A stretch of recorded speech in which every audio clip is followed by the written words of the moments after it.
Take your CJ7 all the way to 11. Jeepin' with Cool Guy. Guess what? Another episode of Jeepin' with Cool Guy. I'm gonna take off the rear tire carrier. It's really not that difficult. There's some bolts and a couple other minor things, but this is just another step in the process of showing you how to take apart the CJ7. And ultimately, once we get it all the way down to the frame, then we're going to put it all back together. So, big learning process. Like I've said before, and I'll say it again, tag and bag everything that you do, because even though this looks like it's simple, when you put it back together, it's going to be very confusing.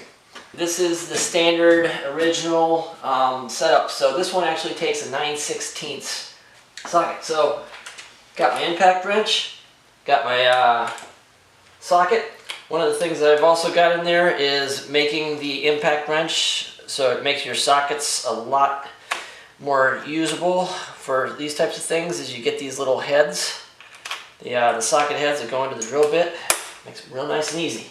Alright, so we're just going to start taking these things off. One. Alright, so that takes out the top bracket. Over here, get this one. But I have come prepared, so I have one that is not stripped out, but is starting to spin on me. So, need dandy backup socket. Alright.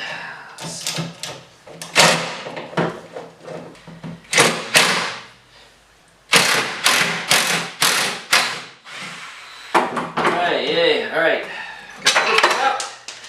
Drop bolts. So this is one of the few things that I've found that is in actually really good shape. That gasket's in great shape. Wow. Now we got the backer plate here for those pieces. Let's see how well this comes off. Ooh, that was tough. Right, so we're pretty much done with this side. Take off this top bracket here. One piece here.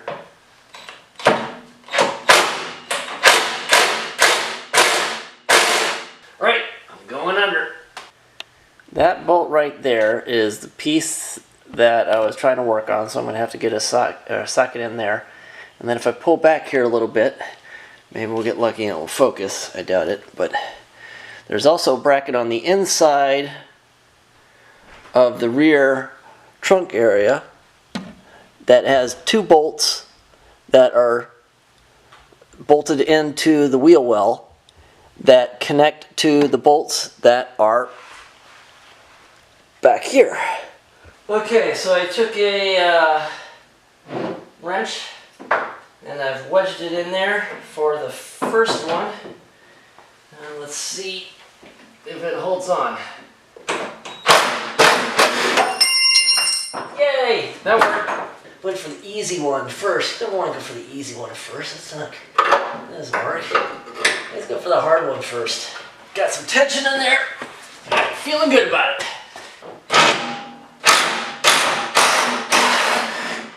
Oh man, love impact wrenches.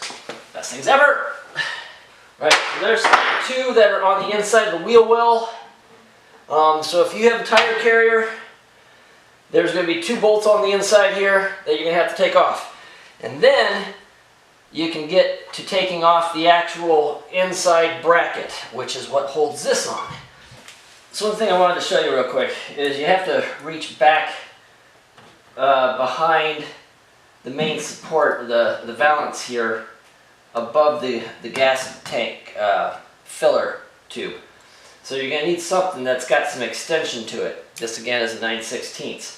This is not actually a bolt. This is one of those, it's got a flat head that you can't grip on or anything like that, so the only thing you can do is unscrew the nut from the other side. Okay, so now I've got some leverage. Let's see if I can do anything with some leverage.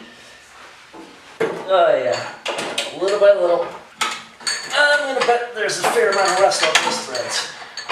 If you guys ever played Cards Against Humanity, I've used my big black leverage card to make this happen. The only thing left is a bigger, blacker leverage card. Patience, people. Patience. That's what a CJ7 is all about, man. Okay, it came off. Problem is, I just don't know where it went.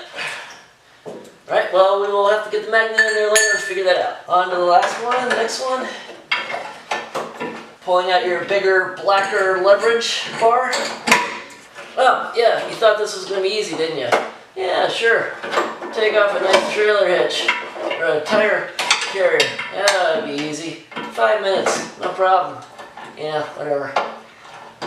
Instead, anything with a CJ7 restoration, none of it is quick.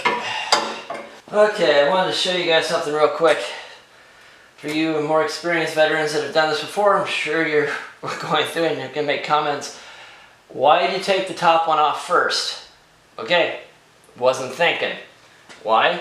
Because leverage. Take the top one off. There's nothing holding this in place and the things that's going to pull out. So I put the nuts back on up here so that I could unscrew this, because ultimately what was happening is I'm down here at this and the thing is just going further and further down and it's bending the body. Not a smart move. So I had to take a pause, put those top screws back in, give myself some proper leverage and not destroying the back part of the body. Oh, there you go. Yay! Came out. Now for the big reveal. Let's take off these top two nuts. And we're just going it in place.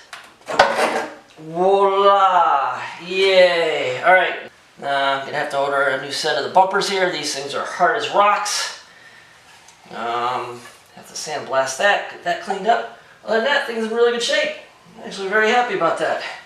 But we haven't taken the whole thing apart yet. So now we need to take off these hinges. I've already taken off one just to make sure that it was all covered. And looks like the previous owner put some kind of rubberized plastic in the end here. I have to get rid of that and put in some new ones. Again, 9/16. And there's the main bolt that goes through there with a nut.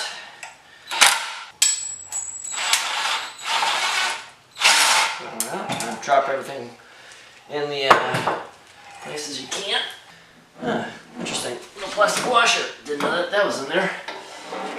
Maybe I need to put that on the other one. The bumpers are pretty much just a simple unscrewing job. So let's switch that out real quick. Take these out. Hopefully these don't strip out because that would suck. Alright. One.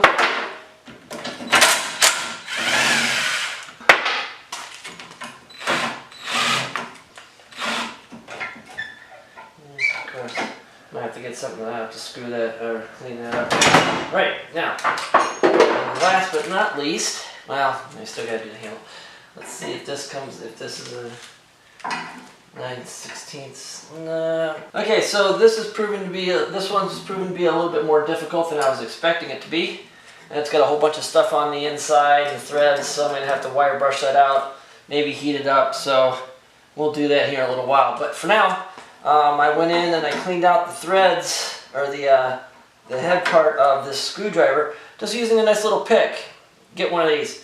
Oh, yeah. Okay, well, let's see. There's a screw on the other side, so a nut on the other side. So. Alright, so we've made some progress. 3. And I'm guessing this is not standard operating procedure here, or equipment, but whatever.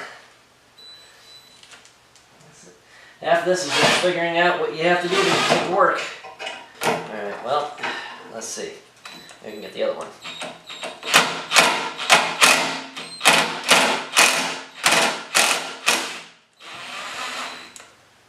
Well, okay, that worked. Snapped off.